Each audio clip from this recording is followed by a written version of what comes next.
औज़ुबिल्लाहिमिनश्शैतानिर्रजीम बिस्मिल्लाहिर्रहमानिर्रहीम। अस्सलाम वालेकुम। आज मैं आपके साथ एक ऐसी रेसिपी शेयर करने लगी हूँ जो माह रमज़ान में हर घर में बनाई जाती है। रोज़ों की आमद है और मैं आपको बताना चाहती हूँ कि क्रिस्पी पकौड़े कैसे बनाए जाते हैं। क्रिस्पी पकौड़े बनाने के लिए कुछ चीज़ें जो ली जाती हैं, उसमें सबसे पहले तो हम लेते हैं प्याज, पालक, आलू और बेसन। प्याज मैंने 2 अदद लिए हैं, पालक मैंने 2 प्याली ली है, आलू मैंने 6 अदद लिए हैं और बेसन मैंने 2 बड़ी प्याली ली है। और इसमें जो मसाले जाएंगे वो सूखा धनिया जाएगा, ज़ीरा जाएगा। सूखा धनिया इसमें बहुत ज़्यादा डाला जाता है। ये देखिए, सूखे धनिया से ये पकौड़े सही तरीके से बनती है और क्रिस्पी बनती हैं। और ये मैंने ज़्यादा डबल लिया है। ज़ीरा जाएगा, अजवाइन जाएगी, नमक जाएगा, सुरख मिर्च जाएगी, दड़ा मिर्च, और ये थोड़ा सा अनारदाना जाएगा और गरम मसाला, और इसमें पानी डाला जाएगा। और अब मैं आपको स्टेप बाय स्टेप बताती हूँ कि क्रिस्पी पकौड़े बनाने के लिए हमें कैसा खौल इसका बनाना चाहिए और कैसे इसको मिक्स करना चाहिए, क्योंकि बाज़ औक़ात लोगों के पकौड़े जो है ना वो ज़्यादा ना क्रिस्पी नहीं बनते। और इसका भी एक तरीका है कि वो कैसे बनाए जाते हैं। इसको बनाने के लिए सबसे पहले ये कि प्याज को ज़रा ना सेपरेट किया जाएगा। ये देखिए, सेपरेट करके ना ये बचा हुआ है, इस तरह फिर वो ज़्यादा अच्छे बनते हैं। और दूसरा, सूखे धनिया को मसल के डालना है हैंड के साथ। और ग्रीन चिली भी लाजमी डाली जाएगी, ग्रीन चिली के बगैर पकौड़े अच्छे नहीं बनते। अब मैं आपको मिक्स करके बताती हूँ कि ये किस तरह इसको मिक्स करती हैं। ये देखिए, मैं ना अब आपको इसका ना बना के बताती हूँ कि इसको मिक्स कैसे करना है। आपने सबसे पहले ये देखिए, मैंने ना ज़्यादा चीज़ें इसलिए ली हैं, आज हमारे घर में मैं अफ्तारी की करवाई है, तो इसलिए ना, जब वैसे भी हमारे घर में ज़्यादा बनाया जाता है सब कुछ, हम थोड़ा नहीं बनाते, इसलिए मैं आपके साथ वही चीज़ें शेयर करती हूँ जो हम घर में बनाती हैं।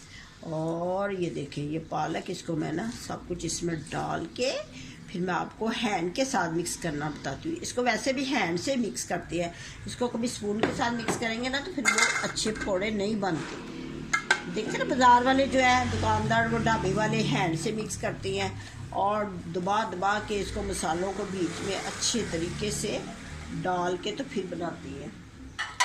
ये देखिए, इसमें मसाले जाएंगे, ये सारे मसाले, और ये सूखा धनिया, ये ख़ास टिप्स है, ये आपने इसको मसल के डालना है, ऐसे दबा के मसल के डालना है। अगर आप मसल के डालेंगे ना तो ये थोड़े से ना पीसीज हो जाती हैं और पकौड़े बहुत ही क्रंची बनेंगे। ये देखिए, मसल के आपने डालना है इसको। मैं ना ज़्यादा तादाद में बना रही हूँ तो मैंने कहा आपके साथ मैं शेयर करूँ। ये हरी मिर्चें जाएंगी और इसमें ना ये बेसन जो है ना, ये हम ऐसे पहले मिक्स कर लेंगे हैंड के साथ अच्छे तरीके से। ऐसे हैंड के साथ मिक्स करके फिर वाटर जो डालना है ना, पानी हमने वो ऐसा डालना है, एकदम नहीं डालना, क्योंकि पालक भी पानी छोड़ती है और प्याज भी पानी छोड़ता है। तो कोशिश करनी है कि पानी जो है ना एकदम नहीं डालना। अगर आपने फ़ौरन पानी डाल दिया तो वो फिर पतले हो जाएंगे और फिर क्रिस्पी नहीं बनेंगे। ये ख़ास टिप है, पहले इसको आपने ऐसे मिक्स करना है अच्छे तरीके के साथ, ऐसे मसल के मिक्स करना है। अगर नमक मिर्च कम हो तो वो अपने टेस्ट पे डिपेंड करता है, वो हम बाद में भी डाल सकते हैं मिक्स करने के दौरान। ये देखिए, अब मैं इसमें वाटर जो है ना बहुत ही कम वाटर डालूँगी, क्योंकि अगर वाटर ज़्यादा चला गया तो फिर पकोड़े हमारे खड़े नहीं बनेंगे। ये देखिए, मैं आपको ना इसका हैंड से ही ना इसका, और मैं जब भी बनाती हूँ ना मेरे बहुत अच्छे, जब मैं आपको बना के दिखाऊंगी ना फिर आप देखिए प्लेटर जब मेरा तैयार होगा तो ये क्रंची बनेंगे। इसमें कोई बेकिंग सोडा या कोई बेकिंग पाउडर वगैरह नहीं डालते, क्योंकि उससे जब पकौड़ा ना फूलता है, और जब वो तो फूलने वाले पकौड़े जो कड़ी में डालती हैं, ये जो पालक और आलू के पकौड़े हैं ना इसमें तो बेकिंग सोडा डलता ही नहीं। और बहुत सारे लोग जो ना बेकिंग सोडा डालती हैं, जबकि ये बनता है इसी मियार पे है कि इसको अच्छे तरीके से मिक्स किया जाए।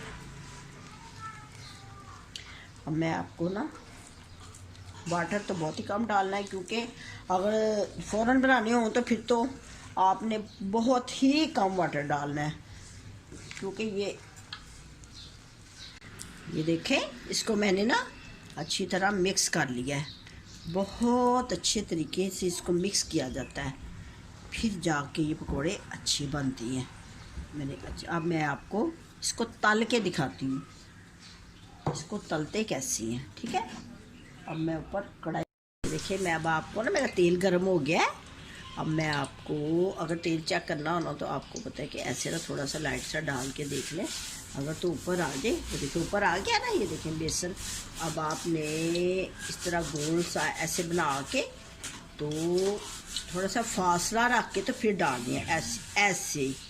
आपने ये जो थंब है ना, ये अंगूठा, इसको ऐसे रखना है, ऐसे डालना है, फिर क्रिस्पी बनती है।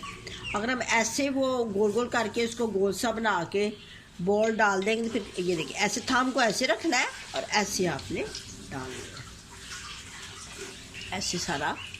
तो ज़्यादा नहीं बनना इसको, कढ़ाई को, कि वो साथ जुड़ जाए। मैं ऐसे ना आपको निकाल कर, आंच को ना ज़्यादा तेज़ रखना है, ना ज़्यादा स्लो रखना है, दरमियानी आंच पे इसको बनाना है। ऐसे आपने ऊपर से रख के फिर डालनी है।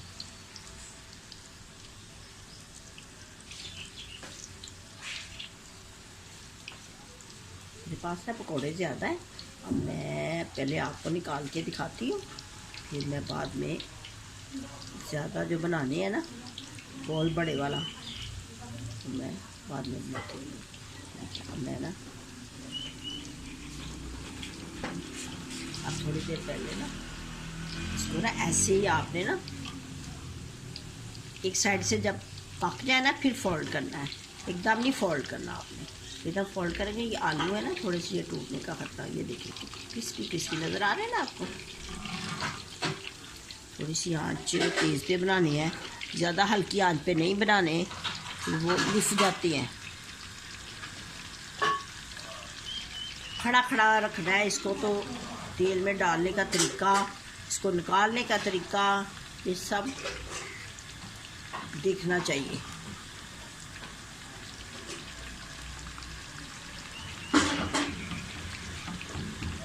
अब मैं आपको निकाल के दिखाती हूँ, देखिए मैं आपको दिखाती हूँ निकाल के, ठीक है ना। तो देखिए चेक करें, इतने अच्छे बने।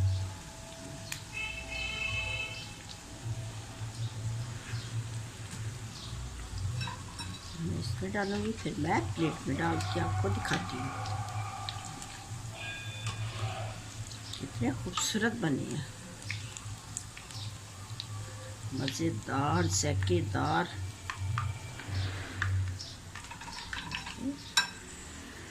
मैं सारे निकाल लेती हूँ।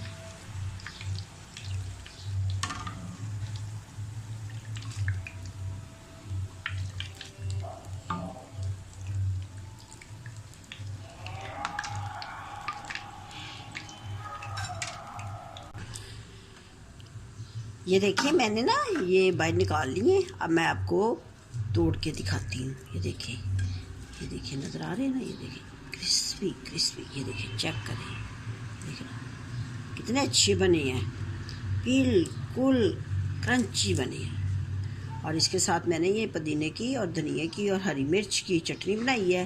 ये डिप करके ना इसको ऐसे तो खाना चाहिए, बहुत मज़ेदार, बहुत ज़ायका आएगा खाने का, बहुत मज़ेदार ज़ायकेदार है। अब मैं खुदा हाफिज़ कहने से पहले अपना ख्याल रखें, हमें दुआओं में याद रखें और मुझे सरप्राइज़ करें। और खुदा हाफिज़। साइदनी या रहमान, इशरह सदरी।